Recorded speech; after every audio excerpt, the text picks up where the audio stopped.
Hello friends, എല്ലാവർക്കും ഒരിക്കൽ കൂടി അമ്മൂസ് ക്രിയേഷൻ ചാനലിലോട്ട് സ്വാഗതം. അപ്പോൾ നമ്മൾ ഇന്ന് കാണാൻ പോണ ഒരു ബ്രസീലിയൻ എംബ്രോയിഡറി ആണ്. അപ്പം അതിൻ്റെ അകത്ത് എങ്ങനെയാണ് പെറ്റൽസ് ഒക്കെ തയ്ക്കേണ്ടത്, എങ്ങനെയാണ് വീതി കൂട്ടി പെറ്റൽ തയ്ക്കുന്നത്, അതുപോലെ തന്നെ വീതി കുറച്ച് എങ്ങനെയാണ് പെറ്റൽ തയ്ക്കുന്നത്, രണ്ട് രീതിയിലും തയ്ക്കേണ്ടതുള്ള കാര്യങ്ങളൊക്കെ പറഞ്ഞു തരുന്നുണ്ട്. അപ്പോൾ ഈ ബ്രസീലിയൻ എംബ്രോയിഡറിയിൽ കൂടുതൽ വരുന്നത് നമുക്ക് പൊതുവെ കാണുന്നത് എല്ലാ എംബ്രോയിഡറി എല്ലാ എംബ്രോയിഡറിയും ഒരു 3D എഫക്റ്റ് വരുന്ന എംബ്രോയിഡറീസ് ആണ് കൂടുതലും.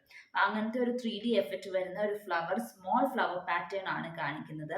അത് നമുക്ക് ചെയ്യാൻ കുറച്ച് സമയം എടുക്കും, പക്ഷെ എന്നാലും അത് ചെയ്ത് കഴിഞ്ഞാൽ നല്ല ഭംഗിയാണ് കാണാൻ. സാരിയിലാണെങ്കിലും സ്കാറ്റർ ചെയ്ത് തയ്ക്കാം, ഒത്തിരി ബഞ്ചായിട്ട് തയ്ക്കേണ്ട, കുഞ്ഞു കുഞ്ഞു ഡിസൈൻസ് സ്കാറ്റർ ചെയ്ത് പൗച്ചിൻ്റെ ഉള്ളിൽ അല്ലെങ്കിൽ കുഷൻ കവർ, ടീപ്പോ കവർ, അങ്ങനെയുള്ള കവേഴ്സിലൊക്കെ ഇങ്ങനെ കുഞ്ഞത് സ്കാറ്റർ ചെയ്ത് തയ്ച്ചത് വളരെ ഭംഗിയുള്ള ഒരു ഡിസൈനാണ് ഈ ബ്രസീലിയൻ സ്റ്റിച്ചിൽ വരുന്നത് എല്ലാ ഡിസൈൻസും. അപ്പോൾ അതിലത്തെ ഒരു ഡിസൈൻ നമുക്ക് ഇന്ന് കണ്ടു നോക്കാം. എന്നും പറഞ്ഞവർ പറയുകയാണ്, നിങ്ങൾക്ക് ഈ വീഡിയോ ഇഷ്ടപ്പെട്ടാൽ ലൈക്ക് ചെയ്യാനും ഷെയർ ചെയ്യാനും അതുപോലെ തന്നെ ചാനൽ സബ്സ്ക്രൈബ് ചെയ്യാനും മറക്കണ്ട. നമുക്ക് എങ്ങനെയാണ് ഇന്നത്തെ ബ്രസീലിയൻ സ്റ്റിച്ച് ചെയ്യേണ്ടത് എന്നൊന്ന് കണ്ടു നോക്കാം. ഇപ്പോൾ നമ്മളിവിടെ ഒരു പൂവും കുറച്ച് ലീവ്സുമായിട്ട് വരച്ച് വെച്ചിട്ടുണ്ട്. അപ്പോൾ ആദ്യം തന്നെ നമുക്ക് ലീവ്സ് തയ്ക്കാം. ഞാൻ തയ്ക്കാൻ പോകുന്നത് ലേസി ഡേസി വെച്ചിട്ടാണ് ലീവ്സ് ഫില്ല് ചെയ്യുന്നത്. അപ്പോൾ ലേസി ഡേസി വെച്ച് എങ്ങനെ ലീഫ് ഫില്ല് ചെയ്യേണ്ടതെന്ന് വെച്ചാൽ നമ്മൾ താഴത്തുനിന്ന് സെൻറ്ററിൽ കൂടെ നമ്മുടെ ലീഫിൻ്റെ സെൻറ്ററിൽ കൂടെ ലൈൻ വരയ്ക്കണം. എന്നിട്ട് താഴത്തുനിന്ന് സ്റ്റാർട്ട് ചെയ്യുക. താഴത്തുനിന്ന് നമ്മൾ ഈ മിഡിലിൽ നിന്നാണ് സ്റ്റാർട്ട് ചെയ്യുന്നത്, എടുക്കുന്നത്. എന്നിട്ട് പുറത്തോട്ടാണ് നമ്മൾ തയ്ക്കുന്നത്.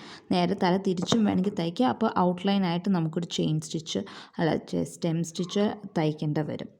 അപ്പോൾ ഇവിടുന്ന് ഇങ്ങോട്ടേക്ക് ചെരിച്ചാണ് നമ്മൾ തയ്ക്കുന്നത്. അപ്പോൾ ഇങ്ങനെയാണ് നമ്മൾ ലേസി ഡേസി തയ്ക്കുന്നത്. ഇതിപ്പോൾ ഞാൻ പേൾ കോട്ടൺ ത്രെഡിൻ്റെ 2 വട്ടം നൂലെടുത്തിട്ടാണ് നമ്മൾ തയ്ക്കുന്നത്.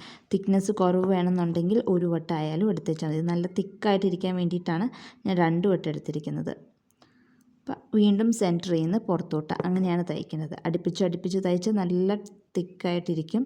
അല്ല എന്നുണ്ടെങ്കിൽ വിട്ട് വേണമെങ്കിൽ അങ്ങനെ ആയാലും തയ്ക്കാം.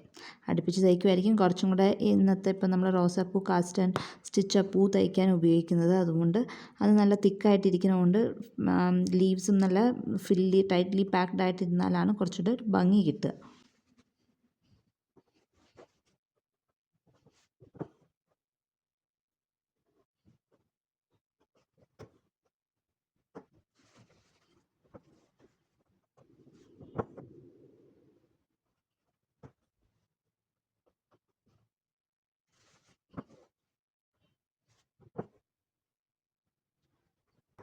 നമ്മൾ ഒരു സൈഡ് കഴിഞ്ഞ് നമ്മൾ അപ്പുറത്തെ സൈഡിലോട്ട് പോവുകയാണ്.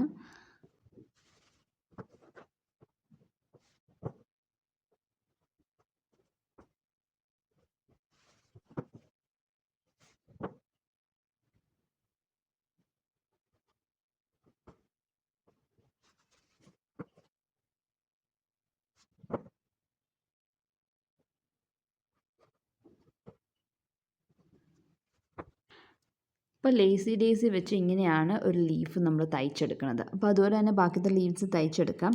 അതിന് മുമ്പേ നമുക്ക് ഇങ്ങനെയാണ് ഫ്ലവർ തയ്ക്കേണ്ടതെന്നും കൂടെ ഒന്ന് കണ്ടു നോക്കാം. നമ്മൾ ഈ ഫ്ലവറാണ് തയ്ക്കാൻ പോകുന്നത്.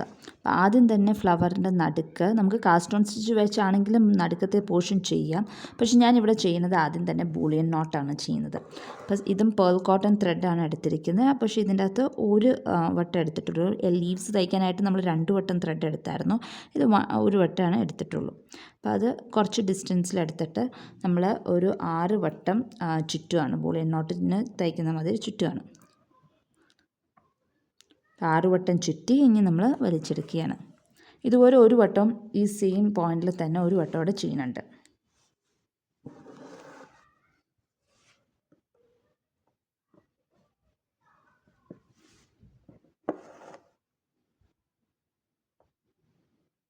അപ്പം നടുക്ക് 2 വട്ടം നമ്മൾ ബൂളിയൻ നോട്ടാണ് ചെയ്യുന്നത്, 6 വട്ടമായിട്ട് ചുറ്റിയിട്ട്.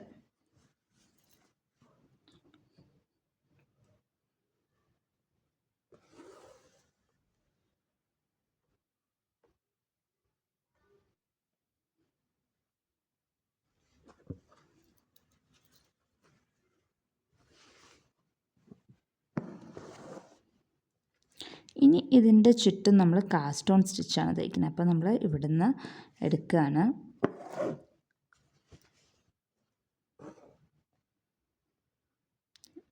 ഇനി ഇതിന് ചുറ്റുമാണ് ചെയ്യേണ്ടത്. ഇപ്പോൾ 3 പെറ്റലോ അല്ലെങ്കിൽ 2 പെറ്റലോ നമുക്ക് തയ്ക്കാം.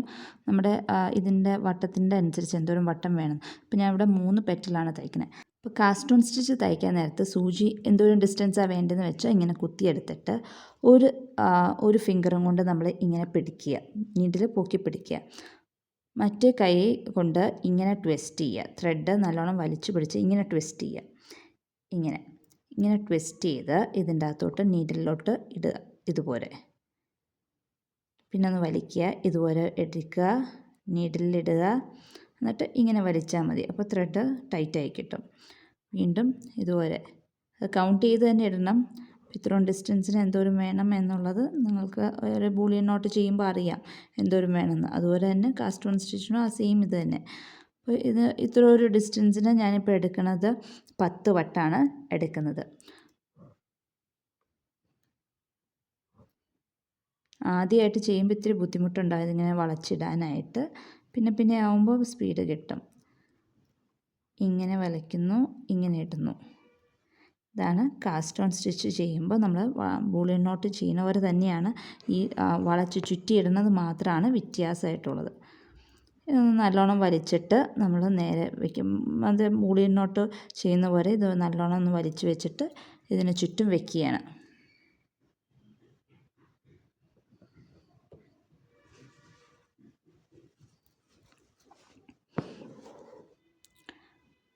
നമുക്ക് പൊക്കി വയ്ക്കണമെങ്കിൽ ഇങ്ങനെ പൊക്കിയാക്കി വയ്ക്കാം, ഇങ്ങനെ വയ്ക്കാം. അപ്പോൾ അല്ല നേരത്തെ അത് ഇങ്ങനെ പൊക്കി വേണ്ട എന്നുണ്ടെങ്കിൽ ഇങ്ങനെ വെക്കണമെന്നുണ്ടെങ്കിൽ ഇവിടെ ഒന്ന് ഉടക്കി വെക്കണമെങ്കിൽ ഉടക്കിയും വെക്കാം. അതൊക്കെ നമ്മുടെ ഇത് ബൂളിയൻ നോട്ട് ചെയ്യണവരെ തന്നെയാണ്. ഇനിയിപ്പോൾ അടുത്ത പെറ്റിൽ ഇതിൻ്റെ ബാക്കിൽ നിന്ന് വേണം ഇങ്ങനൊരു പോകാനായിട്ട്. അപ്പോൾ ഇതിൻ്റെ ബാക്കിൽ നിന്ന് എടുക്കുക, കുത്തിയെടുക്കുക.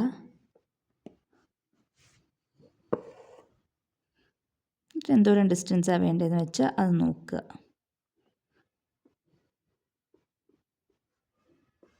വീണ്ടും ഇതുപോലെ തന്നെ നീഡിൽ പൊക്കി പിടിക്കുക,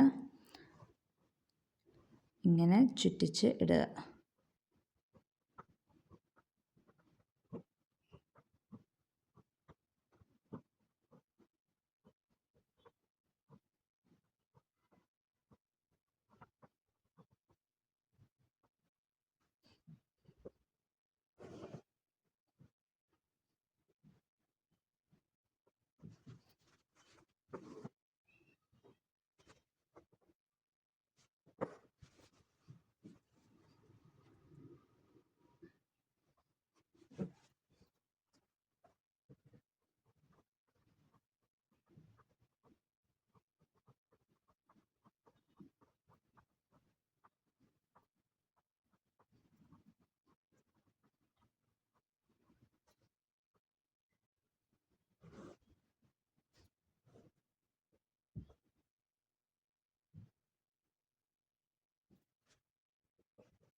ഇപ്പം നമ്മുടെ ഫ്ലവറിൻ്റെ സെൻറ്റർ പോർഷൻ നമ്മൾ തയ്ച്ചു കഴിഞ്ഞിട്ടുണ്ട്. ഇനി ഇതിന് ചുറ്റുമാണ് നമ്മൾ പെറ്റൽ തയ്ക്കാൻ പോണത്. അത് എങ്ങനെ ചെയ്യേണ്ടതെന്ന് വെച്ചാൽ, ഇപ്പം നമ്മൾ ഇവിടെയാണ് താത്തിയത്. ഇനി നമ്മൾ അതിൻ്റെ കുറച്ച് സൈഡിലോ മേളിലോ അല്ലെങ്കിൽ എവിടുന്നെങ്കിലും നമുക്ക് എവിടുന്ന് അടുത്ത നെക്സ്റ്റ് പെറ്റൽ സ്റ്റാർട്ട് ചെയ്യേണ്ടതെന്ന് വെച്ചാൽ അവിടെ എടുക്കുക. എടുത്തിട്ട് എന്തോരം ദൂരമാണ് വേണ്ടത് എന്ന് വെച്ചാൽ അതും കുത്തിയെടുക്കുക. ഞാൻ ഈ ഒരു ഡിസ്റ്റൻസിലാണ് എടുക്കുന്നത്. ഇനി നമ്മൾ ചെയ്യാൻ പോകുന്നത് പുറത്തത്തെ പെറ്റൽ കുറച്ചും കൂടെ വലിയ പെറ്റലായിരിക്കും അല്ലേ. ഉള്ളിലത്തെ പെറ്റലിനേക്കാളും കുറച്ചും കൂടെ വലിയ വീതിയുള്ള പെറ്റൽസ് ആയിരിക്കും പൊതുവേ പൂക്കൾക്ക് വരുന്നത്.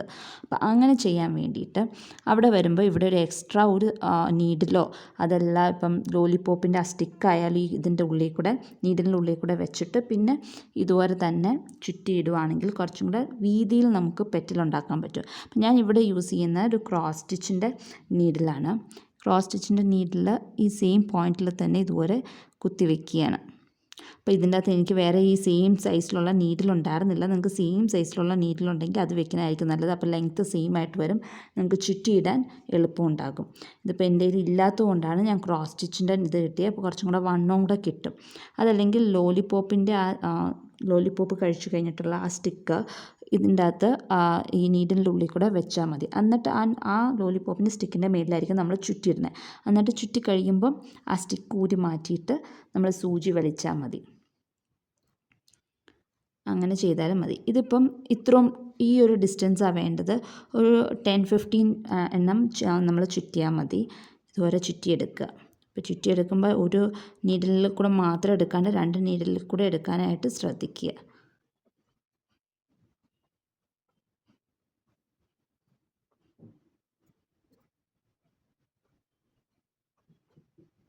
ഞാൻ 15 എണ്ണമാണ് ഇവിടെ ചുറ്റിയേക്കുന്നത്. 15 എണ്ണം ചുറ്റിയിട്ടുണ്ട്. ഇനിയിപ്പം അത് നമുക്ക് വലിച്ചെടുക്കാൻ ആദ്യം തന്നെ നമുക്ക് ഈ നീഡിലങ്ങ് പൊക്കിയെടുക്കാം. അത് കഴിഞ്ഞിട്ട് നമുക്ക് മറ്റേ നീഡിൽ വലിച്ചെടുക്കാം. അപ്പോൾ ആ നീഡിൽ ഞാൻ എടുത്ത് മാറ്റി. അത് കഴിഞ്ഞിട്ട് അപ്പം ലൂസായതുകൊണ്ട് സുഖമായിട്ട് വലിച്ചാൽ മതി. നമ്മുടെ സുഖമായിട്ട് ഊരിപ്പോരും. ത്രെഡ് സൂചിന് സുഖമായിട്ട് ഊരിപ്പോകുന്നുള്ളൂ. അത് കഴിഞ്ഞിട്ട് ടൈറ്റൻ ചെയ്യാം. ഇതിപ്പോൾ ടൈറ്റൻ ചെയ്യുമ്പം ഇങ്ങനെ ചുളുങ്ങിയൊക്കെ വരും. അതൊരു നല്ല ഭംഗി കൂട്ടും നമ്മുടെ ഫ്ലവറിന്. അങ്ങനെ ചുളുങ്ങിയൊക്കെ വരുമ്പോൾ ആ ഒടിവും വളവൊക്കെ പെറ്റലിന് വരുമ്പം ഒരു ഭംഗി കൂടും. അപ്പോൾ ഇതുപോലെ ആയിരിക്കും പെറ്റൽ വരുന്നത്. കുറച്ചും കൂടെ വീതി, ഇതിനേക്കാളും കുറച്ചും കൂടെ വീതി കൂട്ടി. ഇനിയും വീതി വേണമെന്നുണ്ടെങ്കിൽ വേറൊരു പെൻസിലിൻ്റെ ഇതിന് ചുറ്റും അതൊക്കെ ഒത്തിരി വലുതാകും. അത്രയും വേണമെന്നില്ല. ഈ പറഞ്ഞ ലോലിപോപ്പ് ആണെങ്കിലും കുറച്ചും കൂടെ ഇതിലും വീതി കിട്ടും. ഈ നീഡിലിനേക്കാളും വീതി കിട്ടും ലോലിപോപ്പിൻ്റെ സ്റ്റിക്ക് യൂസ് ചെയ്താൽ. അങ്ങനെയൊക്കെ നമുക്ക് വീതി കൂട്ടുകയും കുറയ്ക്കുകയൊക്കെ ചെയ്യാം. അപ്പോൾ ഇതുപോലെ തന്നെ നമ്മൾ ബാക്കിയുള്ള പെറ്റൽസ് എല്ലാം ചെയ്യുന്നത്. അപ്പോൾ ഇനി അടുത്ത പെറ്റൽ വയ്ക്കുമ്പോൾ ഇതിൻ്റെ ബാക്കിൽ നിന്നായിരിക്കും സ്റ്റാർട്ട് ചെയ്യുന്നത്. ഇതിൻ്റെ ബാക്കിൽ നിന്ന് കുറച്ചും കൂടെ, പിന്നെ അതിൻ്റെ ബാക്കിൽ നിന്ന് അങ്ങനെയായിരിക്കും നമ്മൾ പെറ്റൽസ് എല്ലാം ഫോം ചെയ്ത് വരുന്നത്. അപ്പോൾ ഇച്ചിരി ടൈം കൺസ്യൂമിംഗ് ആണ്. നമ്മൾ ബൂളിയൻ നോട്ട് വെച്ച് നോക്കുമ്പം ഇങ്ങനെ ചെരിച്ച് ഇങ്ങനെ ചുറ്റിച്ചിടുന്നത് കൊണ്ട് കുറച്ചും കൂടെ സമയം കൂടുതലെടുക്കും നമുക്ക് കാസ്റ്റ് ഓൺ സ്റ്റിച്ച് ചെയ്ത് വരുമ്പോൾ. പക്ഷെ അത് ചെയ്ത് കഴിഞ്ഞിട്ടുണ്ടെങ്കിൽ അതിന് കാണാൻ ബൂളിയൻ നോട്ടിനേക്കാളും കൂടുതൽ ഭംഗിയുണ്ടാവും പൂക്കൾക്ക്. അപ്പോൾ അവിടെ നിന്ന് ഇങ്ങോട്ടേക്ക് ഞാൻ എടുക്കുകയാണ്. അപ്പോൾ അതുപോലെ തന്നെ നീഡിലും നമ്മൾ കുത്തിവെക്കുകയാണ് അതിൻ്റെ ഒപ്പം തന്നെ.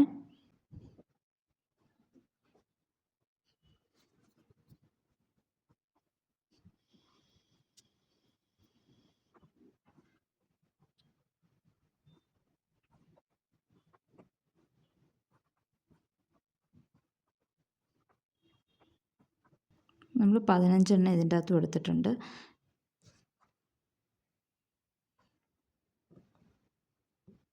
ഡിസ്റ്റൻസ് കൂടുതലാണെങ്കിൽ കുറച്ചും കൂടെ കൂടുതൽ നമുക്ക് ചെയ്യാവുന്നതാണ്. ആദ്യത്തെ എടുത്തതിനേക്കാളും കൂടുതൽ ഡിസ്റ്റൻസ് നമ്മളിപ്പോൾ കുത്തിയെടുത്ത് ചെയ്യുന്നുണ്ടെങ്കിൽ കുറച്ചും കൂടെ കൂടുതൽ ഇങ്ങനെ ചുറ്റിച്ചിടുക. അത് കഴിഞ്ഞിട്ട് ആദ്യം മറ്റേ നീഡിൽ ഊരിയെടുക്കുക. അത് കഴിഞ്ഞിട്ട് മറ്റേ ചുറ്റിയേക്കുന്ന നീഡിൽ ഊരിയെടുക്കുക.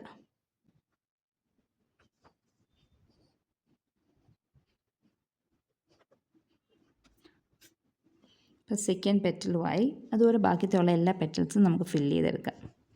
അപ്പോൾ നമ്മൾ ഫുൾ ഡിസൈനും തയ്ച്ച് കഴിഞ്ഞ് വളരെ ഭംഗിയായിട്ട് വന്നിട്ടുണ്ട്. ഒരു 3D എഫക്റ്റ് ഉള്ള ഫ്ലവർ നമുക്ക് കിട്ടും. ഇത് നല്ല നമുക്ക് പൊങ്ങിയൊക്കെ ഇരിക്കുന്നതുകൊണ്ട്, ഇങ്ങനെ ഇരിക്കുന്നതുകൊണ്ട്, നല്ല ഇങ്ങനെ വളഞ്ഞൊക്കെ ഇരിക്കുന്നതുകൊണ്ട് നല്ലൊരു 3D എഫക്റ്റ് നമുക്ക് കിട്ടും ഒരു റോസാപ്പൂവിൻ്റെ. അതുപോലെ തന്നെ ലീവ്സ് ആണെങ്കിൽ ലേസി ഡേസി ആണ് വെച്ചിരിക്കുന്നത്. ഇവിടെ നിങ്ങൾക്ക് ലീവ്സിലൊരു വ്യത്യാസം കാണാം. ഈ ഒരു ലീഫ് മാത്രം 2 സ്ട്രാൻഡ്സ് യൂസ് ചെയ്തിട്ടാണ് നമ്മൾ ഈ ലീഫ് തയ്ച്ചിരിക്കുന്നത്. ബാക്കിയെല്ലാം ഒരു സ്ട്രാൻഡാണ്. എന്ന് വെച്ചാൽ പേൾ കോട്ടൺ ത്രെഡിൻ്റെ ഒറ്റ ത്രെഡായിട്ട് യൂസ് ചെയ്തിട്ടാണ് ഇതെല്ലാം തയ്ച്ചിരിക്കുന്നത്. ഇത് മാത്രം 2 എണ്ണം ഉപയോഗിച്ചിട്ട്. അപ്പോൾ നിങ്ങൾക്ക് തിക്നെസ്സിൻ്റെ ഡിഫറൻസ് നിങ്ങൾക്ക് കണ്ടാൽ മനസ്സിലാകും, വേരിയേഷൻസ്. പിന്നെ സ്റ്റെം സ്റ്റിച്ചുമാണ് തയ്ച്ചിരിക്കുന്നത്. ഇവിടെ ബഡായിട്ട് തയ്ച്ചിരിക്കുന്നത് ബൂളിയൻ നോട്ടാണ്. 2 ബൂളിയൻ നോട്ട് അടുപ്പിച്ച് തന്നെ ചെയ്തിരിക്കുന്നത്. ഇതിൻ്റെ അകത്ത് ഞാൻ 12 ചുറ്റലാണ് ചുറ്റിയേക്കുന്നത്. ഇവിടെ ഫ്രഞ്ച് നോട്ടും കൊടുത്ത് ഒന്ന് ഡെക്കറേറ്റ് ചെയ്തിട്ടുണ്ട്. അപ്പോൾ അങ്ങനെയാണ് ഈ ഒരു ഡിസൈൻ വരുന്നത്. ഇതിങ്ങനെ സ്കാറ്റർ ചെയ്ത് ഓൾ ഓവർ സാരിയിലൊക്കെ തയ്ച്ച് നല്ല ഭംഗിയുള്ളൊരു സ്റ്റിച്ചാണ്. കാര്യം കുറേ സമയം എടുക്കും കാസ്റ്റ് ഓൺ സ്റ്റിച്ച്. ആ കൈവഴക്കം ഇങ്ങനെ വളച്ചിടാനുള്ള ഒരു വഴക്കം കിട്ടിയില്ലെങ്കിൽ കുറച്ച് അധികം സമയം തന്നെ എടുക്കും ഈ ഒരു പൂ ഫിനിഷ് ചെയ്തെടുക്കുമ്പോൾ. പക്ഷേ ഇത് തയ്ച്ച് കഴിഞ്ഞിട്ടുണ്ടെങ്കിൽ അതിൻ്റെ ആ ഒരു ഭംഗി ബൂളിയൻ നോട്ടിനേക്കാളും നല്ല ഭംഗിയുള്ള ഒരു സ്റ്റിച്ചാണ്. നമുക്ക് ഈ കുഷൻ കവറിലും അല്ലെങ്കിൽ ടേപ്പോ കവറിലൊക്കെ തയ്ച്ചിട്ടാൽ നല്ല ഭംഗിയായിട്ടുള്ള ഒരു സ്റ്റിച്ചാണ്. അപ്പോൾ എല്ലാവർക്കും ഇന്നത്തെ സ്റ്റിച്ച് നല്ലോണം മനസ്സിലായെന്ന് വിശ്വസിക്കുന്നു. അപ്പം അടുത്ത ദിവസം മറ്റൊരു വീഡിയോ ആയിട്ട് കാണാം. അൻറ്റിൽ ദെൻ ബൈ.